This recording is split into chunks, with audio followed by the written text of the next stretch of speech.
Uqdatam min lisani yafqahu qawli. Jamaah salat duhur yang dimuliakan oleh Allah. Ada dua teori yang saling bertentangan. Yang pertama adalah sebagian besar manusia pada dasarnya itu baik. Itu teori yang pertama. Ada juga teori kebalikannya, bahwa manusia itu pada dasarnya itu egois, jelek, suka membuat keributan dan lain sebagainya. Untuk teori yang kedua, ini sangat banyak pendukungnya ketimbang teori yang pertama.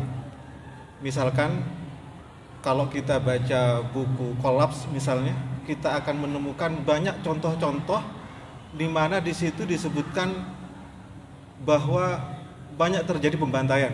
Misalnya contohnya di bangsa-bangsa Amerika yang dibantai oleh bangsa-bangsa Eropa. Bahkan di dalam buku tersebut juga tidak luput tuh Indonesia itu juga disinggung, bahwa nanti Indonesia itu juga akan kolaps, bukan kolaps negaranya, tetapi lingkungannya. Dia mengambil contoh di di Pulau Kalimantan. Kemudian di buku-buku biologi juga bahwa gen kita itu sebenarnya egois. Itu menurut Dawkins di dalam bukunya Selfish Gen gitu. Kemudian di ekonomi dikenal dengan Homo economic, bahwa manusia itu selalu pengen mencari keuntungan tuh. Oleh sebab itu, dengan maksud seperti itu, maka dengan landasan seperti itu dibuat teori-teori ekonomi yang pada ujung-ujungnya banyak membuat peraturan-peraturan tuh. Seperti itu. Oke. Kemudian bagaimana menurut Al-Quran gitu? Kita kembali lagi kepada genealogi manusianya itu sendiri, yaitu makhluk pertama, sapiens pertama yang dikenal dengan Adam, Nabi Adam.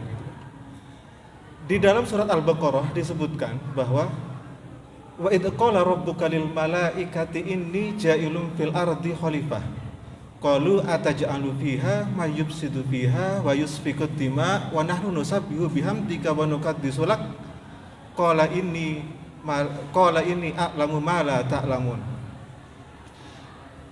Dan ketika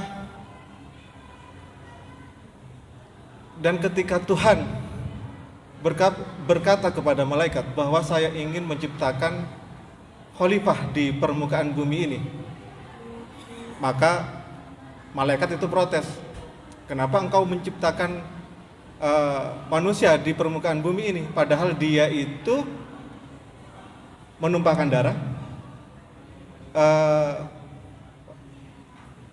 selalu membuat kerusakan, padahal kami ini selalu berzikir, selalu tunduk kepadamu. Tetapi Allah menjawab, sesungguhnya saya ini lebih mengetahui daripada kalian semua, gitu kan. Di sini Allah tidak menyalahkan malaikat ya. Di sini Allah tidak menyalahkan malaikat, hanya berkata bahwa saya itu lebih tahu daripada engkau gitu. Bagaimana kenyataannya gitu?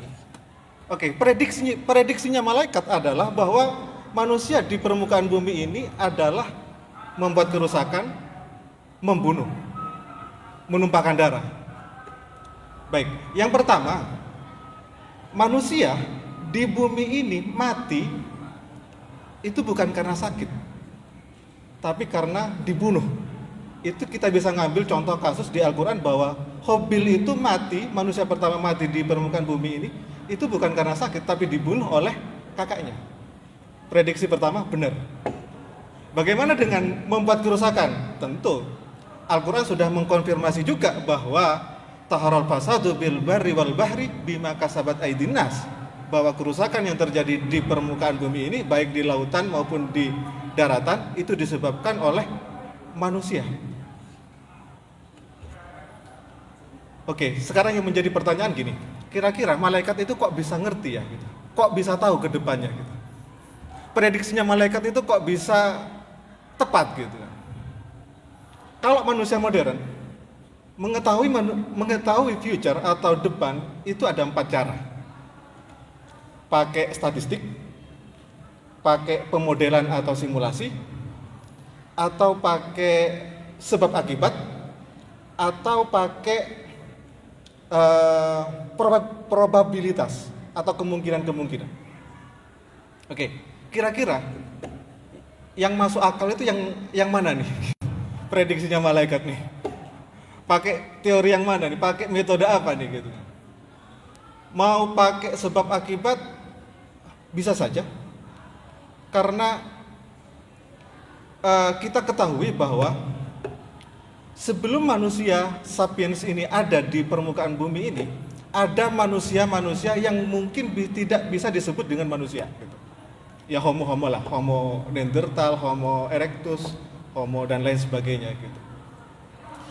Kalau kita menganut teori bahwa Adam itu diciptakan, Adam itu dilahirkan, maka tentu sifat Adam itu diturunkan oleh orang tuanya tuh. Gitu. Tentu sifat genetisnya akan diturunkan oleh orang tuanya kepada Adam itu sendiri gitu. Tetapi masalahnya adalah bahwa ternyata Adam itu lebih unggul, sapiens itu lebih unggul daripada homo-homo yang lain, sehingga homo-homo yang lain itu punah. Di dalam antropologi atau di dalam paleontologi bahwa sapiens ini ada di permukaan bumi ini 120.000 tahun yang lalu sampai sekarang. Homo neanderthal itu punah 30.000 tahun yang lalu berdasarkan data paleontologi. Artinya apa? Bahwa Homo neanderthal dengan sapiens itu pada suatu waktu itu bersamaan tuh ada di permukaan bumi ini. Maka inilah yang dijadikan sebuah teori oleh orang-orang yang mengatakan bahwa Adam itu dilahirkan. Dari mana? Ya homo yang ada di situ itu, yang sebelumnya itu. Kemudian menarik lagi nih, bahwa di dalam Al-Quran, ini teorinya kalau nggak salah teorinya Agus Mustafa ini, bahwa dia